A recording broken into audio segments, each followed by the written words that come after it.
Salut à tous, on se retrouve pour l'épisode 1270 du Zap Image. On commence avec le match avancé de cette 7ème journée de Ligue 1 qui avait lieu hier soir du côté de Nîmes. Donc Nîmes recevait le Paris Saint-Germain, donc gros succès du PSG, parfait avant le match de Ligue des Champions. Ils prennent le plein de confiance le PSG, donc 4-0, un doublé de Mbappé, un but de Florenzi et un but de Pablo Sarabia. Donc le PSG s'impose largement sur la pelouse de Nîmes qui a joué quasiment tout le match avec un joueur en moins, parce que dès la 10e minute, ils ont pris un carton rouge parce qu'ils ont fait quand même pas mal de grosses fautes en début de match. Donc voilà, ils ont pris carton rouge. Donc le Paris Saint-Germain a ensuite déroulé, s'est procuré énormément d'occasions. Heureusement que Nîmes avait René qui était en grande forme hier malgré ses 4 buts encaissés. Donc voilà, succès facile du PSG hier. On continue avec le Paris Saint-Germain, donc prêt pour la Ligue des Champions. Donc sur les 5 derniers matchs, c'est 5 victoires pour le PSG. N'oubliez pas, ils avaient commencé le championnat avec 2 défaites contre Lens et contre l'ennemi marseillais. Mais depuis, ça va bien mieux pour le PSG. Donc 5 victoires consécutives, 16 buts marqués pour le Paris Saint-Germain, seulement un but encaissé. Donc ça y est, le rouleau compresseur est en marche. Ensuite, on va parler de l'homme du match. C'est Kylian Mbappé qui a obtenu la note de 8 sur 10 pour sa prestation hier. Bon, après, il a été doublement décisif, vu qu'il a marqué un doublé hier. L'attaquant français, on peut voir une petite photo de lui avec René. Voilà, il ne pouvait pas tout arrêter hier, le gardien français. Donc, grosse prestation de Mbappé. Donc on continue avec sa saison, qui est actuellement pas mal, ce début de saison en Ligue 1. Mbappé, c'est 4 matchs, 4 buts, 3 passes décisives. Incroyable stat pour Kylian Mbappé. C'est vrai qu'il est à chaque fois décisif à tous les matchs depuis ce début de saison avec le PSG. On continue avec lui, donc avec le Paris Saint-Germain en Ligue 1, c'est 90 matchs, 68 buts et 23 passes décisives. C'est quand même exceptionnel des stats pour un jeune joueur. N'oubliez pas qu'il a seulement 21 ans, Kylian Mbappé. Il a déjà fait 90 matchs avec le PSG en Ligue 1 et plus de 68 buts inscrits pour lui. Donc il est devenu hier le premier joueur à inscrire 83 buts avant l'âge de 22 ans dans les 5 grands championnats depuis Raúl González, donc un joueur espagnol en juin 1999. Donc juste avant, je vous ai dit qu'avec le PSG, il a inscrit 68 buts et là on parle de 83 buts. Donc on additionne bien sûr les buts inscrits avec le Paris Saint-Germain et inscrits aussi avec l'AS Monaco. Donc déjà 83 buts inscrits en Ligue 1 pour Kylian Mbappé. Donc on continue avec lui, premier doublé de la saison pour Kylian Mbappé. Donc avec son doublé, donc il remonte dans le classement des meilleurs buteurs de Ligue 1. Donc actuellement il est à la 5e position, 4 buts pour Mbappé. Donc ce classement est toujours dominé par Ibrahima Niane, l'attaquant de Metz. Malheureusement pour lui, il a été victime d'une rupture des ligaments croisés mercredi dernier. Donc quasiment saison finie pour l'attaquant messin. Donc Mbappé remonte très fort dans ce classement. On continue avec le jeune joueur français. Donc le joli message de Kylian Mbappé pour le petit Lucas. Donc dès qu'il inscrit son premier but, donc il a soulevé son maillot. Et on pouvait lire « Courage Lucas, je suis avec toi ». Donc qui est ce Lucas? Donc c'est un grand fan du Paris Saint-Germain et surtout un très grand fan de Kylian Mbappé. C'est son idole. On peut voir qu'il a pas mal de posters chez lui. Donc actuellement, il est à l'hôpital, il est en train de lutter contre un cancer. Donc Kylian Mbappé lui a envoyé de la force. Nous aussi, on lui envoie de la force à ce jeune Lucas.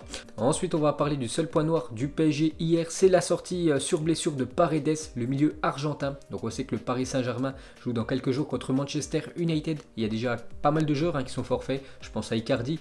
Je pense aussi à Juan Bernat ou même Marquinhos. Même si c'est toujours pas officiel, il y a de grandes chances que le défenseur brésilien ne soit pas là. Et Paredes aussi pour être forfait à cause de la blessure qu'il a eu hier. C'est un joueur de Nîmes qui lui a mis une grosse semelle sur la cheville. Donc il est sorti au bout de 10 minutes de jeu. Donc on en saura un petit peu plus dans les prochaines heures. Mais il y a de grandes chances qu'il soit forfait, le milieu argentin. Ensuite, on continue avec Thomas Tuchel a confirmé que Neymar, qui était forfait hier, voilà, parce que Neymar a enchaîné les matchs avec le Brésil. Il était en Amérique du Sud. Le temps qu'il revienne en France, voilà, il avait le voyage dans les jambes. Donc c'est pour ça qu'il était laissé au repos Neymar. Donc voilà, Thomas Tuchel a confirmé que Neymar sera sur le terrain, c'est sûr, face à Manchester United mardi. Donc il était au repos hier pour être apte à 100% mardi contre Manchester United. Et l'autre bonne nouvelle, donc touché aux ischio-jambiers de la cuisse droite, Marco Verratti devrait bien être disponible pour le match de mardi prochain face à Manchester. Lui aussi était forfait hier, mais devrait être là mardi soir. Et pour finir avec la Ligue 1, il y avait un autre match hier, c'est l'équipe de Dijon qui recevait l'équipe de Rennes. Donc c'est simple, le dernier recevait le premier du classement. Du coup, score de parité entre les deux équipes, un partout, un but de Martin Terrier contre un but de Mama Baldé. Ensuite, jetez un coup d'œil au programme de la journée. Donc aujourd'hui, il y a les grosses équipes européennes qui jouent, parce qu'il y en a pas mal qui jouent en Ligue des Champions mardi et mercredi, donc il faut du temps de repos.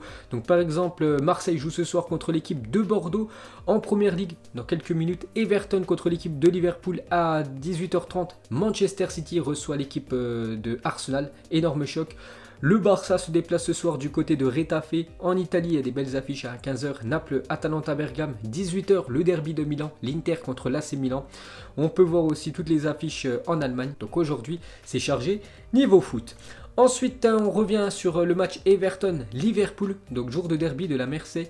Le leader de la Première Ligue, Everton, accueille le champion en titre Liverpool, donc cet après-midi à 13h30. Donc déjà, c'est Ancelotti contre Klopp, Rames, Richarlison, Calvert-Lewin contre Firmino, Mané et Salah. Et deux clubs dont les stades sont séparés seulement de 970 mètres. C'est le derby cet après-midi. Et pour un coup, Everton est devant l'équipe de Liverpool au classement. Ça s'annonce très chaud entre ces deux formations. Ensuite, on prend la direction de l'Espagne. Regardez la une aujourd'hui du journal Marca. Le marathon commence pour Zidane. Donc Zidane fera tourner face à Cadiz cet après-midi, à une semaine du Classico. C'est vrai que pour Zizou, ça va s'enchaîner les matchs pour son équipe du Real. Donc déjà, il va faire tourner aujourd'hui. Donc normalement, Zidane donnera du repos à Ramos ou Varane cet après-midi face à Cadiz. Donc Nacho jouera en défense centrale et Lucas Vazquez devrait prendre place au poste de latéral droit, à moins que Zidane ne décide de mettre Ferland Mendy comme face à Eibar ou en équipe de France avec Deschamps, donc côté droit, voilà, Ferland Mendy comme il avait joué avec l'équipe de France lors du dernier match, donc on verra. Donc Zidane va faire tourner cet après-midi. Donc regardez le calendrier du Real Madrid pour cette fin du mois d'octobre. Donc actuellement on est le 17 octobre et le Real va jouer quand même 4 matchs en seulement 13 jours. Donc tous les 3 jours il y aura un match pour le Real. Donc aujourd'hui contre Cadiz, mercredi contre le Shakhtar, samedi prochain contre le FC Barcelone et mardi prochain, donc dans 2 semaines, contre le Borussia Mönchengladbach en LDC. Ensuite on continue avec le Classico qui aura lieu la semaine prochaine, jour pour jour. Donc Marc-André Ter Stegen serait indisponible pour le Classico contre le Real Madrid le 24 octobre prochain. Donc actuellement il est blessé, Marc-André Ter Stegen, il s'est fait opérer il y a quelques semaines. Donc le dernier match qu'il avait disputé c'était la défaite 8-2 contre le Bayern. Donc depuis c'est netto, il devrait être indisponible samedi prochain contre le Real Ter Stegen. Ensuite on continue avec ce Classico, donc on va parler du jeune Barcelonais Pedri, donc pépite du Barça, veut récupérer le maillot du Real Madrid de Karim Benzema la semaine prochaine. Donc Pedri a déclaré à Mundo Deportivo qu'il espérait récupérer le maillot de Benzema à la fin du Classico, donc samedi prochain. Donc lui c'est un jeune joueur de l'équipe du Barça, il est très jeune, hein. Il a seulement 17 ans, mais lors des 3 premiers matchs du FC Barcelone cette saison en Liga, à chaque fois il est rentré en cours de jeu. Voilà, c'est un joueur pour l'avenir, hein, pour les Blaugrana. Et vraiment son idole, hein, c'est Karim Benzema. Il espère récupérer le maillot de l'attaquant français à la fin de la rencontre. Ensuite on continue avec le FC Barcelone. Donc Koeman répond sèchement à Griezmann. Donc vous vous souvenez, il y a quelques jours Griezmann a fait une déclaration, il avait dit qu'il se sentait bien en équipe de France parce que l'entraîneur le faisait jouer là où il est le meilleur, donc dans l'axe. Donc Koeman a répondu, donc il a répondu sèchement à Griezmann. Il a dit: je n'ai aucun problème avec Antoine Griezmann, le coach est aux commandes et le joueur doit en tirer le meilleur parti. Donc en gros c'est lui qui décide. Il a dit: on joue à 11, quelqu'un doit jouer en 10, un autre en 9, nous ne pouvons pas jouer avec 10 joueurs en position de numéro 10. C'est pour ça qu'il fait des choix, Koeman, et c'est pour ça qu'Antoine Griezmann du côté du FC Barcelone doit jouer sur un côté, parce qu'en numéro 10, il y a meilleur que lui. Ensuite une déclaration d'un joueur qui devait signer du côté du Barça lors du dernier mercato, Memphis Depay. Il a dit: je suis très heureux d'être ici, je suis fier d'être un joueur de Lyon, d'être capitaine. Des choses ont été mal comprises, je suis ici, c'est vrai que des clubs intéressés se sont manifestés mais finalement ça ne s'est pas passé. Donc il a dit ça en conférence de presse, Memphis Depay. Donc maintenant il est à 100% avec l'équipe de Lyon, mais on entend quand même la rumeur, hein, Memphis Depay du côté du FC Barcelone lors du prochain mercato hivernal. Ensuite direction l'Angleterre, on va parler de quelques infos transferts. On commence avec une info officielle, on en avait parlé hier, le joueur passait sa visite médicale, maintenant c'est officiel, Saïd Benrahma débarque en PL, l'Algérien s'engage avec West Ham. Donc pourquoi il y a encore des transferts officiels en Angleterre? Donc les clubs anglais peuvent encore avoir des joueurs transférés, mais que entre clubs anglais. Donc par exemple un joueur de West Ham peut aller du côté de Manchester, tout ça, mais c'est interdit par exemple qu'un joueur de Première Ligue file du côté de la Liga ou dans un autre championnat européen. Mais dans le pays anglais, on a encore le droit, encore quelques jours de mercato. Donc du coup, Saïd Benrahma signe du côté de West Ham pour 33 millions d'euros, bonus compris. Donc lui, c'est un joueur, un ancien joueur de Brentford, une équipe de 2e division anglaise. Donc il est international algérien. Il a même joué lors des 2 derniers matchs avec l'Algérie. Benrahma, donc une photo de lui avec sa maman, bien sûr, qui est très fière. On continue avec des autres infos transferts. Donc officiel, Liverpool prête 2 jeunes joueurs. Donc déjà Harry Wilson, un joueur de 23 ans qui file du côté de Cardiff en 2e division anglaise, et Harvey Elliott, un jeune joueur de Liverpool, 17 ans, lui, qui file du côté de Blackburn. Ensuite, on va parler d'un autre transfert officiel, c'est Fulham qui prête l'attaquant français Anthony Knockers, 28 ans, à Nottingham Forest en 2e division anglaise. Donc il quitte l'Appel, il descend d'un étage, hein, il va en Championship. L'attaquant français, on va parler de Fulham qui recrute l'arrière central néerlandais Terence Kongolo, 26 ans à Huddersfield, pour 4,4 millions d'euros, signature jusqu'en juin 2024, parce que la défense actuellement de Fulham, je crois que c'est la pire défense en première ligue, donc c'est pour ça qu'il faut qu'ils se renforcent, donc ils ont acheté ce jeune joueur. Et pour finir avec les infos transferts, cette fois-ci c'est le gardien Jack Butland qui signe du côté de Crystal Palace, donc ancien joueur de Stoke City, donc contrat de 3 ans, montant initial de 1 million de livres sterling, son transfert. Ensuite cette fois-ci on va parler d'un joueur qui raccroche les crampons, qui prend sa retraite, c'est l'Argentin Pablo Zabaleta, donc il a fait quand même plus de 18 ans de football professionnel, donc il raccroche les crampons, donc le club où il a le plus joué, c'est quand même l'équipe de Manchester City, il a même été capitaine de cette équipe de City, donc actuellement il a 35 ans, donc fin de carrière pour lui, donc en tout il a fait 573 matchs, donc il jouait latéral droit, Zabaleta, donc il a inscrit 14 buts, 33 passes décisives, il a gagné 2 fois l'Appel, une fois la FA Cup, 2 fois la Carabao Cup, un Community Shield, une Copa del Rey, et bien sûr les Jeux Olympiques 2009. Ensuite, on peut voir que l'opération des ligaments croisés d'Ivan Masson s'est bien déroulée. Coup d'arrêt pour lui qui a été une des révélations de ce début de saison du côté de l'AS Saint-Etienne. Donc il s'est fait une rupture des ligaments croisés lors du dernier match de l'équipe de France Espoir. Donc voilà, il a été opéré hier, tout s'est bien passé. Maintenant, repos pour lui. Donc il reviendra sur les terrains dans à peu près 6 mois. Ensuite, des nouvelles de Cristiano Ronaldo. On peut voir que tout va bien actuellement pour le Portugais. Donc vous savez qu'il est affecté par le Covid. Donc bien sûr il est forfait ce soir lors du match Crotone-Juventus. Mais tout va bien actuellement pour lui. On peut le voir tout souriant à la piscine. Cristiano Ronaldo, il a dit: je n'ai pas de symptômes. Je me sens fort mentalement et physiquement. Je n'ai aucun problème. Je me sens bien. Honnêtement, je n'ai rien. Aucune douleur. Je suis en quarantaine. Ma famille est dans un autre lieu. Mais tout va bien. Donc bon rétablissement à lui. En espérant le voir lors du choc contre l'équipe du Barça. Voilà les retrouvailles de Messi Ronaldo en LDC. Ensuite une info officielle. On va parler de Pep Guardiola qui confirme que Kevin De Bruyne et Gabriel Jesus, donc deux joueurs de Manchester City, sont forfaits pour le match face à Arsenal cet après-midi. Donc deux joueurs cadres quand même, Kevin De Bruyne et Gabriel Jesus sont forfaits aujourd'hui. Ensuite, on va parler de Gareth Bale, devrait probablement jouer ce week-end contre West Ham selon José Mourinho. Donc ça fait quasiment un mois déjà qu'il a signé du côté de Tottenham, donc il est arrivé blessé en Angleterre. Et normalement, demain, ça devrait être les débuts de Gareth Bale avec son équipe de Tottenham. Donc bien sûr, on en reparlera d'ici là. Ensuite, une déclaration de Florenzi sur son compatriote italien Ciro Immobile. Donc Ciro a marqué 36 buts.